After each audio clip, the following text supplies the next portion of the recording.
तो यहाँ पर एक व्हीकल है जो हॉरिजॉन्टल कर्व रोड पे क्या ले रही है, टर्न ले रही है। अब ये इस डायरेक्शन में टर्न ले रही है, इसका मतलब इस रोड का या कर्वेचर का जो सेंटर होगा वो इस डायरेक्शन में होगा। तो हम लोग देखते हैं इस व्हीकल के ऊपर कौन कौन से फोर्सेस एक्ट हो रहे हैं। तो हमको पता है एक फोर्स होता है जो कहाँ से एक्ट होता है, सेंटर ऑफ ग्रेविटी से, जिसको हम लोग क्या बोलते हैं, weight of the vehicle mg। ये जो व्हीकल का वेट है वो किस पे एग्जर्ट हो रहा है, रोड के सरफेस पे। तो ये रोड की जो सरफेस है इसको नॉर्मल रिएक्शन देगी अपर डायरेक्शन में, ये होगी तुम्हारी नॉर्मल रिएक्शन एन। इस कंडीशन में क्या हो रहा है कि टोटल नॉर्मल रिएक्शन जो होगी वो किसके बराबर होगी, वेट के बराबर। तो हम लोग यहाँ पे लिख सकते हैं जो वेट है व्हीकल का mg, वो किसके बराबर होगा, नॉर्मल रिएक्शन के बराबर। ठीक है, इसको थोड़ा आगे बढ़ाते हैं। हमको पता है नॉर्मल रिएक्शन, इसको यहाँ पे stop, equation number 1। Second thing, ये व्हीकल अगर सर्कुलर मोशन परफॉर्म कर रही है, इसका मतलब इसके ऊपर क्या एक्ट हो रहा है, फोर्स, सेंट्रीफ्यूगल फोर्स, जिसकी डायरेक्शन आउटवर्ड है। तो इसका आउटवर्ड डायरेक्शन में फोर्स एक्ट हो रहा है, कौन सा, सेंट्रीफ्यूगल फोर्स। और सेंट्रीफ्यूगल फोर्स का फॉर्मूला क्या है, mv² डिवाइडेड बाय आर। ठीक है, अब हमको देखना है ये सेंट्रीफ्यूगल फोर्स जो व्हीकल के ऊपर में एक्ट हो रहे हैं उससे यहाँ पे क्या इफेक्ट प्रोड्यूस होगा। जैसे वेट तो है वो वर्टिकली डाउनवर्ड एक्ट हो रहा है, और जो नॉर्मल रिएक्शन है वो वर्टिकली अपवर्ड अपवर्ड एक्ट हो रही है। तो ये दोनों तो एक दूसरे को बैलेंस कर रहे हैं। पर ये जो आउटवर्ड डायरेक्शन में फोर्स है, सेंट्रीफ्यूगल फोर्स, इस फोर्स की वजह से व्हीकल जब वो बाहर क्यों नहीं चली जाती, उस फोर्स के वजह से व्हीकल बाहर क्यों नहीं जा रही है, या इस फोर्स को कौन सा फोर्स बैलेंस कर रहे हैं, इस कंसेप्ट को ध्यान से सुनना। ठीक है, तो अब हम लोग पढ़ने वाले हैं कि इस व्हीकल के ऊपर जो सेंट्रीफ्यूगल फोर्स एक्ट हो रहा था वो एक्चुअली में उसको बैलेंस कौन कर रहे हैं। तो हम लोगों ने फ्रिक्शनल फोर्स के बारे में पढ़े। फ्रिक्शनल फोर्स कब अराइज होता है, किसी ऑब्जेक्ट को, मान लो कोई ऑब्जेक्ट है जो सरफेस पे प्लेस किया हुआ है, अगर हम लोग इसको पुश करते हैं या हम लोग फोर्स लगाते हैं, तो इस ऑब्जेक्ट और सरफेस के बीच में क्या होगा, फ्रिक्शन होगा, और वहां पे फ्रिक्शनल फोर्स जनरेट होगा। और वो फ्रिक्शनल फोर्स इसकी मोशन को अपोज करेगा। मतलब हम लोग इसको पुश कर रहे हैं, पर यहाँ पर जो फ्रिक्शनल फोर्स जनरेट हो रहा है वो उसको आगे बढ़ने से रोकेगा। इसका मतलब वो जो फ्रिक्शनल फोर्स है वो किस डायरेक्शन में काम करेगा, इस डायरेक्शन में। और याद रखना है फ्रिक्शनल फोर्स क्यों जनरेट हुआ है, क्योंकि यहाँ पे हमने इस डायरेक्शन में फोर्स लगाए। अगर हम लोग फोर्स से ही नहीं लगाते तो फ्रिक्शनल फोर्स की वैल्यू क्या होती है, 0 होती है। सेकंड थिंग ये है कि यहाँ पर जो फ्रिक्शनल फोर्स जनरेट हो रहा है उसकी जो वैल्यू है वो किस चीज के ऊपर डिपेंड करती है। तो यहाँ पे हम लोग जितना फोर्स अप्लाई करेंगे उतना ही यहाँ पे क्या जनरेट होगा, फ्रिक्शनल फोर्स। जैसे मैंने यहाँ पे 1 न्यूटन फोर्स अप्लाई किया तो यहाँ पे फ्रिक्शनल फोर्स भी कितना जनरेट होगा, 1 न्यूटन। तो जैसे जैसे हम लोग अप्लाइड फोर्स बढ़ाते जाएंगे वैसे वैसे फ्रिक्शनल फोर्स की वैल्यू क्या होती जाएगी, बढ़ती जाएगी। पर यहाँ पर जो फ्रिक्शनल फोर्स है वो एक लिमिट तक ही इंक्रीज हो सकता है, उसके बाद में फ्रिक्शनल फोर्स इंक्रीज नहीं होता। तो अगर हम लोग अप्लाइड फोर्स की वैल्यू बढ़ाते जा रहे हैं बढ़ाते जा रहे हैं, और हम लोग उसके साथ साथ में क्या बढ़ते जा रहा है, फ्रिक्शनल फोर्स, तो एक समय ऐसा आएगा कि फ्रिक्शनल फोर्स जो है वो अपनी मैक्सिमम लिमिट तक पहुंच जाएगा। उस कंडीशन पर ये जो ऑब्जेक्ट है वो जस्ट स्लाइड होगा। ठीक है, क्यों, क्योंकि अप्लाइड फोर्स की value maximum value of frictional force तक पहुंच चुकी है। उससे हम लोग जस्ट थोड़ा सा भी अगर अप्लाइड फोर्स बढ़ाएंगे तो अब ब्लॉक जो है स्लाइड होना चालू हो जाएगा। अब हम लोग यहाँ पे ये समझ सकते हैं कि ये ब्लॉक जो है ये तब तक स्लाइड नहीं होगा जब तक अप्लाइड फोर्स की वैल्यू मैक्सिमम फ्रिक्शनल फोर्स के बराबर ना हो जाए। ठीक है, यहाँ पर क्या हो रहा है, ये जो सेंट्रीफ्यूगल फोर्स एक्ट हो रहा है किस पर, व्हीकल पर, ये सेंट्रीफ्यूगल फोर्स इस व्हीकल को आउटवर्ड डायरेक्शन में पुश करवाने की कोशिश करेगा।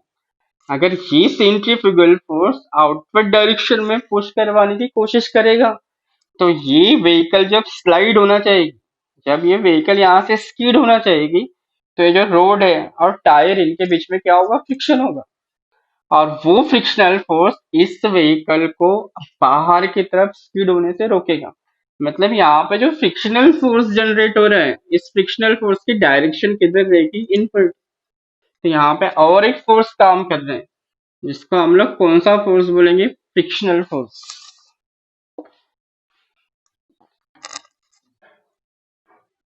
Force of static friction. याद रखो यहाँ पे जो सेंट्रीफ्यूगल फोर्स है ना, उसकी वजह से ये स्टैटिक फ्रिक्शनल फोर्स जनरेट हुआ है। और जैसे जैसे हम लोग सेंट्रीफ्यूगल फोर्स की वैल्यू बढ़ेगी, वैसे वैसे फ्रिक्शनल फोर्स की वैल्यू भी क्या होगी, बढ़ेगी। सेंट्रीफ्यूगल फोर्स व्हीकल को बाहर की तरफ स्पीड करवाना चाहता है, पर फ्रिक्शनल फोर्स उसको बांध के रखेगा अंदर की तरफ। तो हम लोग बोल सकते हैं कि जो फ्रिक्शनल फोर्स है ये व्हीकल को टाइट करके रख रहे हैं सेंटर की तरफ, और इसीलिए ये जो फ्रिक्शनल फोर्स है ये किसका काम करेगा, सेंट्रीपिटल फोर्स का। ये वेट की वजह से जो क्या जनरेट हुई थी, नॉर्मल रिएक्शन। वेट की वजह से नॉर्मल रिएक्शन जनरेट हुई, और सेंट्रीफ्यूगल फोर्स की वजह से फ्रिक्शनल फोर्स जनरेट हुआ, ठीक है। अब नेक्स्ट केस हम लोग स्टडी करते हैं। जैसे हमको पता है कि सेंट्रीफ्यूगल फोर्स की जो वैल्यू है वो किसके बराबर, वो किसके ऊपर डिपेंड करती है, वेलोसिटी। अगर हम लोग वेलोसिटी इंक्रीज करें, हम लोग व्हीकल की वेलोसिटी को अगर इंक्रीज कर रहे हैं, तो आउटवर्ड डायरेक्शन का सेंट्रीफ्यूगल फोर्स क्या होते जा रहा है, बढ़ जाए। मतलब वो फोर्स जो व्हीकल को बाहर की तरफ स्कीड करवा रहा था, वो फोर्स बढ़ते जा रहा है। तो उस फोर्स की वजह से जो फ्रिक्शनल फोर्स है उसकी वैल्यू भी क्या होती जाएगी, बढ़ेगी। पर जैसा हम लोग ऑलरेडी डिस्कस कर चुके हैं कि फ्रिक्शनल फोर्स की वैल्यू एक लिमिट तक ही इंक्रीज होती है, उसके बाद फ्रिक्शनल फोर्स की वैल्यू इंक्रीज नहीं होती, और तुम्हारा जो भी ऑब्जेक्ट है वो स्लाइड होना स्टार्ट हो जाएगा। तो इस एग्जांपल में हम लोग देखते हैं कि मान लो यहाँ पे जो भी फ्रिक्शनल फोर्स है उसकी जो मैक्सिमम वैल्यू है वो कितनी है, 10 न्यूटन। मैं यहाँ पे फ्रिक्शनल फोर्स की मैक्सिमम वैल्यू कितनी कंसीडर कर रहा हूँ, 10 न्यूटन। यहाँ फिलहाल में अभी जो सेंट्रीफ्यूगल फोर्स है उसकी वैल्यू हम मान लो हम लोग कितने न्यूटन कंसीडर करते हैं, 5। ठीक है, तो यहाँ फ्रिक्शनल फोर्स अभी कितना है, 5 न्यूटन, क्योंकि आउटवर्ड डायरेक्शन में पुल कितना है, 5। तो जैसे जैसे वेलोसिटी बढ़ती जाएगी वैसे वैसे इसकी वैल्यू क्या होती जाएगी, बढ़ेगी। वेलोसिटी बढ़ाओगे तो ये 5 का कितना न्यूटन हो जाएगा, 6 न्यूटन। तो ये स्टैटिक फ्रिक्शनल फोर्स में कितना हो जाएगा, 6। फिर ये कितना कर दोगे, 7, ये भी कितना होगा, 7। मतलब दोनों फोर्सेस एक दूसरे को बैलेंस किए हुए हैं। पर जैसी हमारी वैल्यू 10 न्यूटन तक पहुंच जाएगी, अब क्या हो गया, तुम्हारा आउटवर्ड डायरेक्शन का जो फोर्स है और इनवर्ड डायरेक्शन का जो फोर्स है फिलहाल में तो बैलेंस है। मतलब अभी भी गाड़ी स्किड नहीं होगी, पर इससे थोड़ी सी भी स्पीड अगर हम लोग बढ़ा देंगे तो क्या होगा, ये इसकी वैल्यू तो बढ़ जाएगी।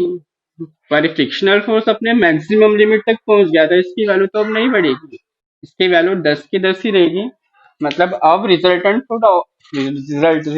फोर्स जो है वो आउटवर्ड डायरेक्शन में है, और तुम्हारी गाड़ी जो है वो क्या हो जाएगी, स्किड हो जाएगी। मतलब गाड़ी स्लीप हो जाएगी बाहर की तरफ, ठीक है।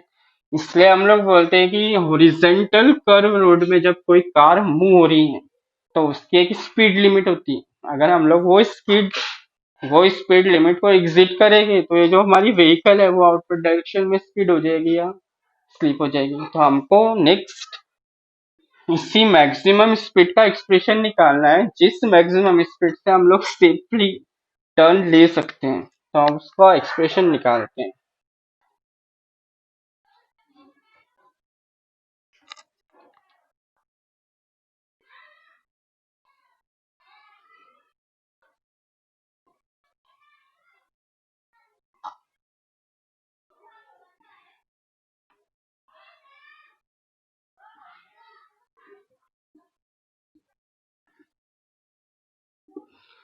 यहाँ पे हम लोग अपने देखेंगे expression for the maximum speed along the horizontal road. हम लोग मैक्सिमम स्पीड की बात कर रहे हैं, ठीक है।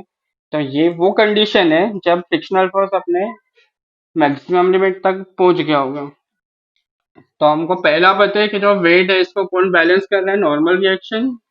Wait is balanced by the normal reaction, therefore mg is equal to, now what is the normal reaction, normal reaction की वैल्यू, नॉर्मल रिएक्शन की वैल्यू किसके ऊपर डिपेंड करती है, हमने पढ़े थे ना, frictional force is equal to क्या होता है, mu multiplied by N, therefore mu is equal to क्या होगा, frictional force divided by mu. यहाँ पे हम लोग लिख सकते हैं M G is equal to force of static friction divided by coefficient of friction mu. And हमारा इक्वेशन नंबर 1।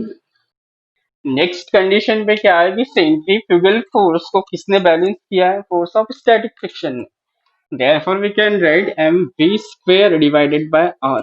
अब हम लोग यहाँ पे मैक्सिमम स्पीड लिमिट वाली कंडीशन ले रहे हैं, तो वो जो स्पीड होगी उसको हम लोग क्या लिख सकते हैं, max V max is equal to, उसको किसने बैलेंस किया है, सेंट्री सॉरी फ्रिक्शनल फोर्स।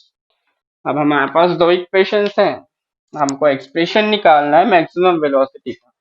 तो नाउ डिवाइडिंग इक्वेशन 2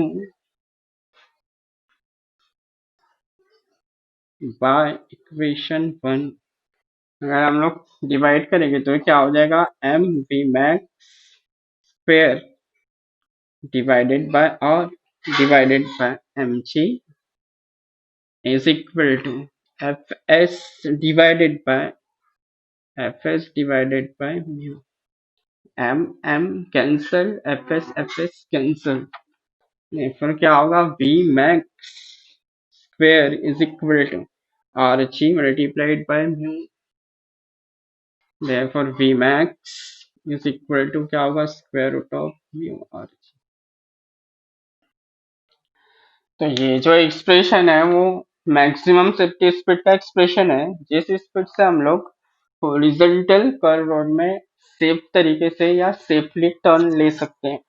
अब इस एक्सप्रेशन से साफ दिखाई दे रहा है कि Vmax की जो वैल्यू है, मैक्सिमम स्पीड की जो वैल्यू है, वो किसके ऊपर डिपेंड करती है, coefficient of friction, radius of curvature, ये जो कर्वेचर है इसकी कोई ना कोई रेडियस होगी, और एक्सेलरेशन ड्यू टू ग्रेविटी।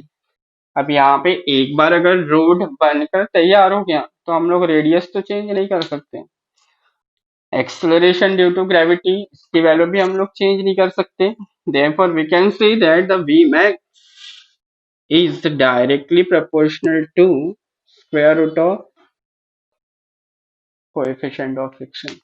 तो अगर हम चाहते हैं कि अब हम और ज्यादा तेजी से टर्न ले सकें, तो हमको वहां पे कोएफिशिएंट ऑफ फ्रिक्शन बढ़ाना पड़ेगा, और कोएफिशिएंट ऑफ फ्रिक्शन बढ़ाने के लिए हमको जो फ्रिक्शन हो रहा था टायर और रोड के बीच में उसकी वैल्यू इंक्रीज करनी पड़ेगी, और फ्रिक्शन इंक्रीज करने के लिए हमको जो रोड है उसकी सरफेस जो है उसको रफ करना पड़ेगी। ठीक है, तो रफ करने से फ्रिक्शनल फोर्स तो बढ़ेगा, फ्रिक्शनल फोर्स भी बढ़ेगा, मैक्सिमम स्पीड की वैल्यू भी बढ़ेगी, पर उससे एक ड्रॉबैक भी है, उसका एक डिसएडवांटेज भी है कि अगर जितना ज्यादा फ्रिक्शन होता जाएगा टायर उतने जल्दी जल्दी क्या होते जाएगा, खराब होते जाएंगे। इसका मतलब इसको एक लिमिट तक ही बढ़ाया जा सकता है, उसके बाद नहीं। तो ये पूरा कंसेप्ट था vehicle along the horizontal curve.